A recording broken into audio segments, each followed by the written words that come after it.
Yo, today we got 6 more complex chess exercises from Chess Calculation Training Middle Game. This is chapter 2 still. We are on the part that focuses on punishing your opponent's bad coordination. This is episode 2 of this chapter. I'm splitting each chapter into many different videos because there's just way too many cool puzzles that I have to show them. So here is our first puzzle on the screen right now, exercise 1. There's white to play. Try to find the winning combination. Pause the video and take some more time to think about this one.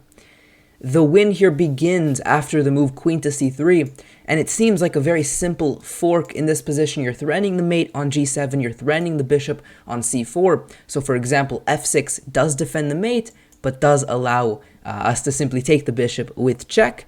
But there is one more caveat.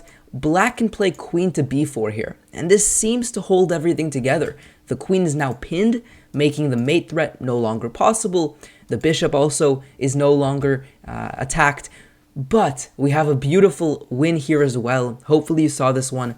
The move is now knight to e7 check, and this is where you're really ruining your opponent's coordination.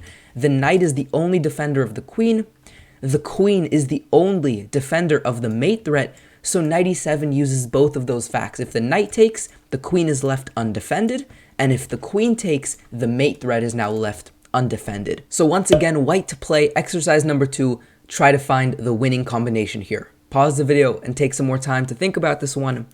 The win begins by first trading. Bishop takes e7 and knight takes e7, and now that the dust has cleared a little, there is a nice tactic left, knight to b6, attacking the rook and taking advantage of the fact that this king is limited on its squares. And so there is also this mate threat. And after queen takes d1, here's the point, rook takes d1, the mate threat still exists.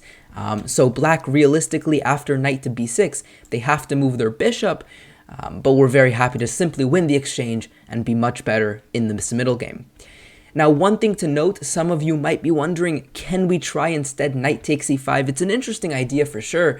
The point is, if knight takes, well, now this knight is left undefended. However, you need to be very careful in these positions with so many pieces on the board, because black, for example, here can first throw in this capture here, and after we take on c6, they take with the knight so that the queen now defends the bishop and they're left up a piece. So you want to be very careful when you consider these interesting tactics because there's many possibilities you must consider. Moving on to exercise number 3, it is white to play. Pause the video for some more time. How do you win in this position?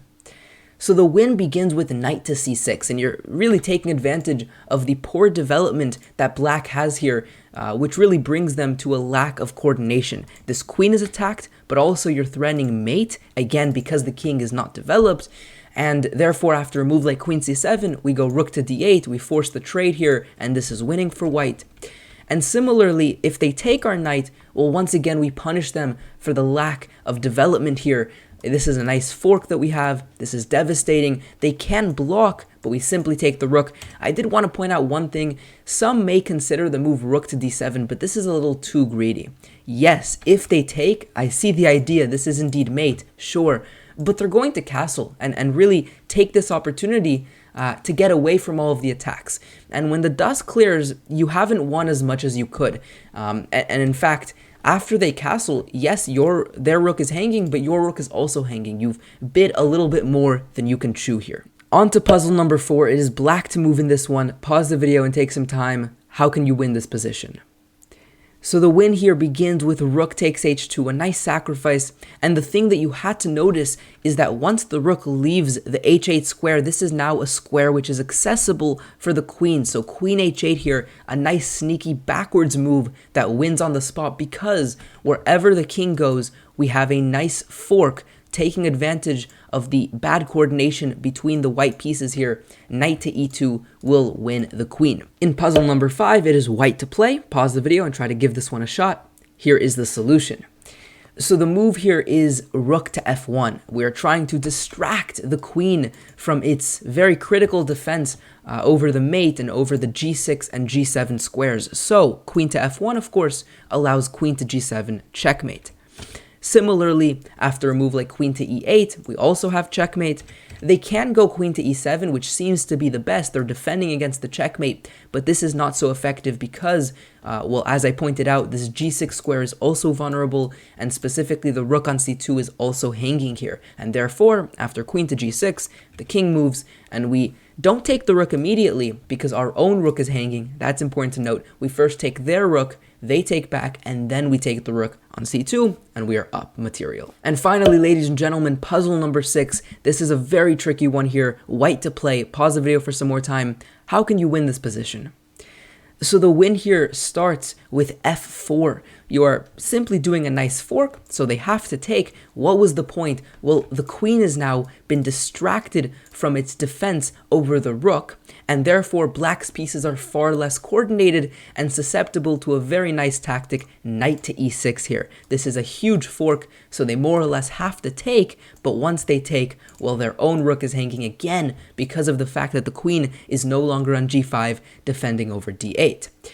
Now, one thing I did want to point out as we end the video, they can also take the pawn, and you might be worried maybe they have some counterplay, and it's a good thing to notice, but unfortunately here for black, this is not sufficient for them, because after queen e2, we can simply take the knight. They don't have rook to f1. This is an illegal move because their rook is pinned. Hopefully you guys enjoyed this video, some nice puzzles for you. Make sure you subscribe so you don't miss out on the next editions of this same series where you get more times to challenge yourself with complex exercises. Like this video if you learned something new from it, and I'll see you guys next time. Peace out.